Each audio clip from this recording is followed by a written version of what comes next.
महंगाई की बात कही थी, महंगाई कहाँ है? जनता पूछ रही है कि 15 लाख की वापसी क्या हुई। जनता पूछ रही है कि स्मार्ट सिटी कहाँ गई। जनता पूछ रही है कि मेडिकल कॉलेज कहाँ गया। इस समय हम अमिला मोड़ जो कि दरगाह के पास पड़ता है और ये अमिला जो जगह है ये मऊ जनपद का हिस्सा है, मधुबन विधानसभा है। हमारे साथ आप देख सकते हैं कि काफ़ी संख्या में लोग यहाँ खड़े हैं। आइए इन लोगों से बात करें कि ये जो चुनावी माहौल है इसमें क्या देखा जाए, जनता का रुझान तो किधर शिफ्ट हो रहा है, क्या बताइएगा? यहाँ क्लियर है कि लोग बदलाव चाह रहे हैं। देश में जो महंगाई है, बेरोजगारी है, भ्रष्टाचार है, इससे लोग ऊब चुके हैं और झूठे बातों में नहीं आने वाले हैं। इसलिए सारे लोग बदलाव चाह रहे हैं। जातिगत और सामाजिक, धार्मिक और जो ये दलगत राजनीति है, ये सारे राजनीतियों से लोग ऊपर उठ के और इंडिया अलायंस के साथ यहाँ के लोग खड़े हो रहे हैं। अच्छा, इंडिया अलायंस को देखा जाए तो इसमें कई दलों का एक समूह बनाया गया है, लेकिन विपक्ष इसको विपक्ष के रूप में ये जो गठबंधन बना है, सत्ता पक्ष बहुत आलोचना कर रहा है कि इनके पास कोई मुखिया ही नहीं है। नहीं, देखिए उसका कोई मामला नहीं है। यहाँ जनता चुनाव लड़ रही है और नेताओं के भावनाओं को जनता समझ गई है कि हमारे साथ खाली चीटिंग करते हैं, चीटिंग के अलावा इनका कोई रोल नहीं है। इसलिए जनता चुनाव लड़ रही है और जनता मैदान में है। जो भारतीय जनता पार्टी को पटखनी देगी उसी के साथ जनता खड़ी है। लेकिन मोदी की गारंटी से तो लोग ये कह रहे हैं कि पूरे देश नहीं बल्कि दुनिया में डंका बज रहा है। नहीं, वो कहने की बात है, कहने की बात है। जनता इस बात को जान चुकी है। वो 10 साल में क्या किए हैं, अपनी एक उपलब्धि गिना दें तब हम मान जाएंगे कि नहीं सही कह रहे हैं। उपलब्धियों की अगर सीरीज देखी जाए तो जम्मू कश्मीर जैसी विध्वंस समस्या को उन्होंने एक झटके में ख़त्म कर दिया। राम मंदिर का विवाद कई वर्षों से पेंडिंग में पड़ा हुआ था, उसको सॉल्व कर दिया। जनता जो है राम मंदिर के लिए नहीं उनको चुनी थी। पहली बात, राम मंदिर से विकास नहीं होता है। जनता को चिकित्सा चाहिए, जनता को शिक्षा चाहिए, जनता को रोजगार चाहिए। इसलिए सरकार को जनता चुनती है।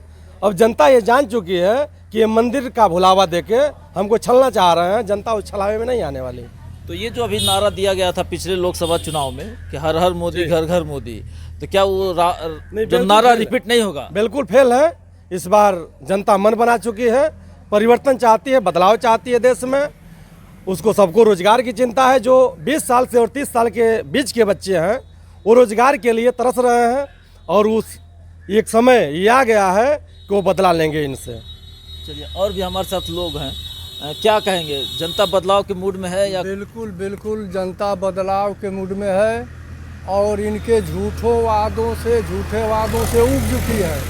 14 में जब पहली बार आए तो कहे भाइयों बहनों गैस का दाम कम होना चाहिए कि नहीं, भाइयों बहनों डीजल का दाम कम होना चाहिए कि नहीं, भाइयों बहनों पेट्रोल का दाम कम होना चाहिए कि नहीं, भाइयों बहनों हर खाते में 15 लाख देंगे, गरीब के खातों में मिलना चाहिए कि नहीं, हाथ उठता था। हाँ भाइयों बहनों काला धन आएगा, भाइयों बहनों हर साल 2 करोड़ गरीब नौजवानों को, बेरोजगार नौजवानों को हम नौकरी देंगे, हर साल 2 करोड़। हम लोग समझे कि अगर 2 करोड़ नौकरी देंगे, 1 करोड़ देंगे तो हाई स्कूल पास लड़का, इंटर पास, 18 साल उम्र हुई, टार्च लेकर खोजना पड़ेगा गली गली कि चलो नौकरी कर लो। लेकिन वो भी नहीं हुआ। 15 लाख का वादा किए, 15 लाख। हम लोग सोचे कि अगर 15 लाख नहीं, आधा झूठ बनेंगे तो 7-8 लाख तो दे ही देंगे, तब भी काम चल जाएगा। वो अभी नहीं। डीजल पेट्रोल 70-75 था, वो हम लोग सोचे कि आधा हो जाएगा, तो वो भी पता चला 100 के पार हो गया। और गैस 400 थी तो गैस का 1200 हो गया। तो हम लोग सोचे गैस 400 है तो आधा कर देंगे तो 200 हो जाएगा। जो भी आप अनुमान लगाए थे उसके ठीक उल्टा हुआ। एक भी नहीं हुआ। लड़कों की उम्र खत्म हो गई। 30 साल 10 साल में नौकरी दिए होते तो 20 साल बाद 30 साल में कितने 2 करोड़ 10 करोड़ नौकरी लड़के बचते नहीं, कहाँ लड़के रहते। अच्छा, सरकार एक बात को लेकर के बहुत ज़्यादा अपना दम भर रही है, अग्निवीर योजना को लेकर के, क्या कहिएगा इसके ऊपर? जी, अग्निवीर योजना, मैं आप पत्रकारों से पूछना चाहता हूं कि 17 साल की उम्र में जो बच्चा नौजवान नौकरी करेगा और 21 साल में रिटायर हो जाएगा, तो जिस समय काम करने की अवस्था है, उम्र है, उस समय वो नौजवान बेरोजगार रहेगा। ट्रेनिंग लेकर, प्रशिक्षण लेकर आएगा तो लोगों को लूटेगा, हत्याएं होगी, बलात्कार होगा, चोरी होगी, छिनैती होगी। सरकार इसको बढ़ावा दे रही है, नौजवानों के साथ ये छलावा है और कुछ नहीं है। अप्रत्यक्ष रूप से आप ऐसा कहना चाह रहे हैं कि जो अग्निवीर हैं वो कहीं ना कहीं देश के लिए खतरा, समाज के लिए बिल्कुल खतरा। समाज के लिए खतरा साबित होंगे। बड़ी बात ये कह रहे हैं कि जो अग्निवीर तैयार किया जा रहा है हमारे देश में, लेकिन उनको अन्य विभागों में तो प्रेफरेंस दिया जा रहा है। नहीं, ऐसा कुछ नहीं है। ये बताइए कि सारी संस्थाएं ये बेच रहे हैं, ये आप भी जान रहे हैं, हम भी जान रहे हैं, जनता भी जान रही है। सारी संस्थाओं को बेच रहे हैं और जो देश के आर्मी के साथ ये ऐसा व्यवहार कर रहे हैं, तो आम जनता के लिए, आम विभागों के लिए क्या सोच रहे होंगे। प्रधानमंत्री जी की तरफ से ये बात कही जा रही है, या यूँ कहें कि भाजपा की तरफ से कही जा रही है कि जो राम को लाए हैं हम उनको लाएंगे।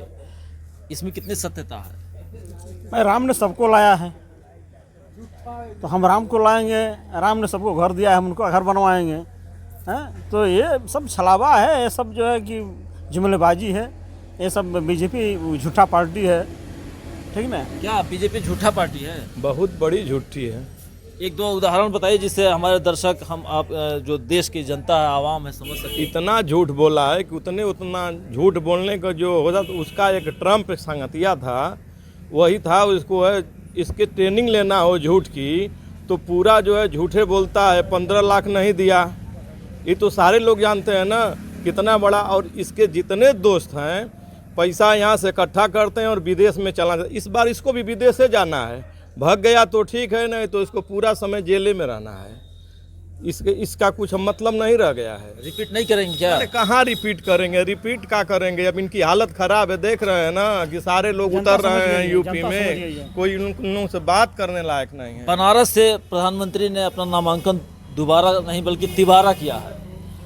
रोड शो आपने देखा होगा, जो जनसैलाब था वो क्या मोदी का समर्थक नहीं है? अरे वो तो क्या करते हैं सब, यहाँ से पूरे देश से बुलाते हैं सब और भीड़ करते हैं सब। जिस तरह ओम प्रकाश राजभर जो है नामांकन करने आए थे, तो पूरे जिले के लोग थे। और अखिलेश यादव एक बार मीटिंग एक बार में 7 जगह जा रहे हैं, तो वहाँ पर खड़ा होने की तो बातें छोड़िए, दरवाजे मकान पर है और पेड़ पर भी आदमी रह रहे हैं। सोचिए इतना बड़ा बदलाव चल रहा है। अच्छा, मऊ जिले की अगर बात करें तो ये जो घोसी लोकसभा सीट है, यहाँ से गठबंधन के प्रत्याशी कौन है? राजीव राय हैं। अच्छा, सत्ता पक्ष की तरफ से कौन है? सत्ता पक्ष की ओर से अरविंद राजभर हैं। कितना दोनों में टकराहट दिखाई दे रही है? टकराहट का दिखा रहे हैं, एक तरफ झूठ बोलने की ट्रेनिंग है, एक बार जो है विकास का मुद्दा है, अच्छी है। जैसे अग्निवीर योजना को तुरंत यहाँ ख़त्म किया जाएगा। जो वे 5 किलो आटा दे रहे थे, गेहूँ दे रहे थे, यहाँ 10 किलो का मामला चल रहा है। हर काम जो है उनसे सही होगा, और वे लोग झूठ बोलते हैं, कुछ करते नहीं हैं। तो ओम प्रकाश राजभर अपने लड़का खातिर कर रहे हैं, उनका कोई दूसरा मतलब नहीं। जनता जान गई है, बहुत बुरी तरह से चुनाव हारेंगे यहाँ पर। अखिलेश यादव ने वादा किया अपने मैनिफेस्टो में कि हम आटा और डेटा देंगे राशन की जगह। जी बिल्कुल, आपने देखा होगा कि आदरणीय अखिलेश यादव जी की जब सरकार थी, तो उन्होंने मैनिफेस्टो में कहा था कि बेरोजगार नौजवानों को मैं रोजगार भत्ता दूंगा, लैपटॉप दूंगा। और जो सावित्रीबाई फुले पिछली सरकार में चल रही थी योजना, उसको उन्होंने बढ़ाकर 15,000 करने का काम किया, एक साइकिल देने का काम किया। तो निश्चित रूप से जनता को ये भरोसा है कि आदरणीय अखिलेश यादव जो मैनिफेस्टो जारी करते हैं उस पर अमल करने का भी काम करते हैं। भारतीय जनता पार्टी की तरफ से झूठे वादे नहीं करते हैं। यानी कथनी और करनी में कोई अंतर नहीं है? कोई अंतर नहीं है। अखिलेश जी जो कहते हैं वो करके दिखाते हैं, जमीन पे उतारते हैं। इसलिए जनता को भरोसा है, इसलिए घोसी की जनता नहीं, पूरे प्रदेश की जनता बदलाव चाह रही है और इंडिया अलायंस के साथ है। चलिए, धन्यवाद। नहीं, अगर देखा जाए तो जिस तरीके से इंडिया गठबंधन बनाया जा रहा है, तो सत्ता पक्ष कह रही कि इनके पास कोई मुखिया ही नहीं है। मुखिया तलाशते तलाशते पूरा देश इंडिया गठबंधन के साथ हो गया, और विपक्ष या सत्ता पक्ष, जो वर्तमान के सत्ता पक्ष के प्रधानमंत्री जी हैं, ये बोलते रह गए और जनता जो है इंडिया गठबंधन के साथ हो गई। कुछ समय पहले घोसी में लोकसभा उपचुनाव हुआ था, विधानसभा उपचुनाव हुआ था। अब दोबारा ये लोकसभा में आप टकराए हैं, तो क्या वो रिपीट होगा या फिर परिवर्तन? इंडिया गठबंधन के गठन के तत्काल बाद घोसी का उपचुनाव हुआ था। भारतीय जनता पार्टी और इंडिया गठबंधन को बहुत घमंड था कि हम इस्तीफा देंगे समाजवादी पार्टी के प्रत्याशी से, हम चुनाव के मैदान में जाएंगे। अब पुनः घोसी की जनता एक बार उनको उत्तर प्रदेश की विधानसभा में भेज देगी, मगर जब ही जनता के बीच में जब आए तो कहीं उनको चलने की जगह नहीं मिली, कहीं बैठने की जगह नहीं मिली, कहीं उनको अपने विचार रखने का मौका नहीं मिला।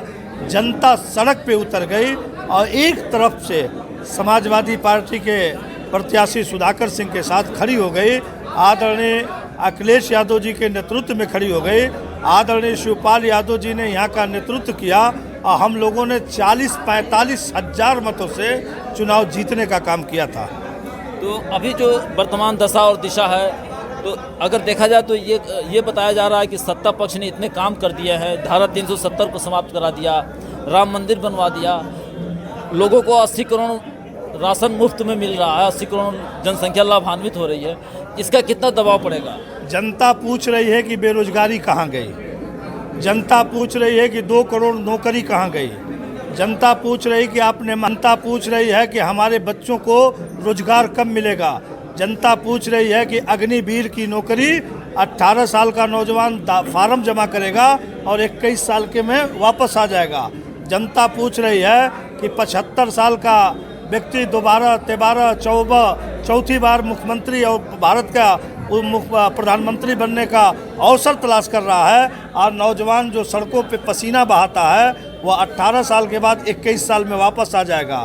5 साल के लिए आप सांसद बनोगे, सांसद बनने के बाद पूरी ज़िंदगी तनख्वाह लोगे, पूरी ज़िंदगी पेंशन लोगे, पत्नी को पेंशन दोगे। आज जो भारत माँ की रक्षा और सुरक्षा करेगा, सेना में भर्ती होगा और उसको जो है 4 साल में वापस करोगे, उसके बच्चों को कोई 1 रुपये का पेंशन नहीं, उसके परिवार को पेंशन नहीं है। जनता तलाश रही है। इन्होंने कहा था 400 पार, जनता ने जवाब जब दिया तो मंगलसूत्र पे आ गए।